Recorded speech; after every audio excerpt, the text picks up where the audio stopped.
नमस्कार। आज बात करते हैं इंडियन टेलीकॉम मार्केट की एक बहुत बड़ी खबर की। एक ऐसा गठबंधन हुआ है जिसे सब लोग एक मास्टर स्ट्रोक कह रहे हैं। ये है रिलायंस जियो और सरकारी कंपनी बीएसएनएल के बीच की पार्टनरशिप। और यकीन मानिए ये पूरे इंडस्ट्री का गेम बदल सकती है। तो चलिए समझते हैं कि आखिर ये डील इतनी बड़ी है क्यों। देखिए, मीडिया इसे मुकेश अंबानी का मास्टर स्ट्रोक कह रहा है। और ये सिर्फ एक हेडलाइन नहीं है।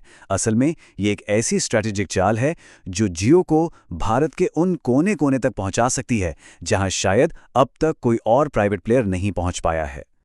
तो सवाल यही है कि आखिर ये टेलीकॉम मास्टर स्ट्रोक है क्या, और इस इतने बड़े कदम के पीछे की असली वजह क्या हो सकती है। तो ये गठबंधन है जियो और बीएसएनएल का।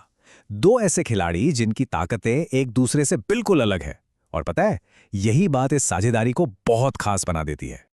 देखिए, ये पार्टनरशिप जियो के एकदम मॉडर्न शहरी 5G नेटवर्क को बीएसएनएल के विशाल ग्रामीण इंफ्रास्ट्रक्चर से जोड़ती है।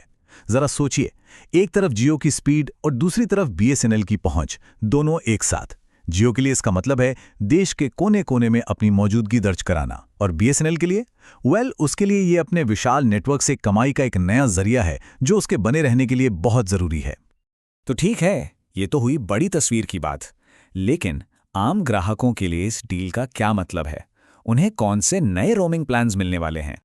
तो नए प्लान्स क्या हैं?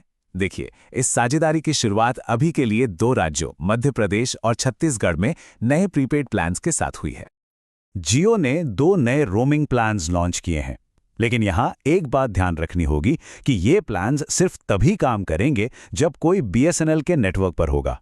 पहला प्लान है 196 रुपए का, जिसमें 28 दिनों के लिए 2 GB डेटा और 1000 कॉलिंग मिनट मिलते हैं।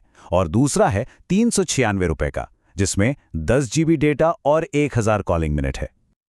लेकिन रुकिए, ये कहानी सिर्फ इन दो नए प्लान्स की नहीं है। इसके पीछे एक बहुत बड़ी स्ट्रेटेजिक लड़ाई चल रही है, और वो है ग्रामीण भारत के विशाल बाजार पर कब्जा करने की दौड़। ये सब मुमकिन हो पाया है एक टेक्नोलॉजी से जिसका नाम है इंट्रा सर्कल रोमिंग, या शॉर्ट में आईसीआर। अब इसे आसान भाषा में समझते हैं। ये कुछ ऐसा है कि फोन को एक टेम्पररी पासपोर्ट मिल जाता है, ताकि जब उसका अपना नेटवर्क ना मिले तो वो किसी दूसरे नेटवर्क के टावर का इस्तेमाल कर सके। और यही तो इस पार्टनरशिप का सबसे बड़ा फायदा है।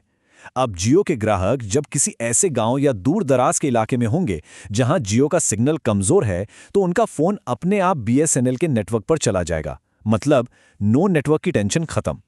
हाँ, असली परीक्षा तो ये होगी कि ये स्विच कितना स्मूथ होता है और बीएसएनएल के नेटवर्क पर सर्विस की क्वालिटी कैसी मिलती है।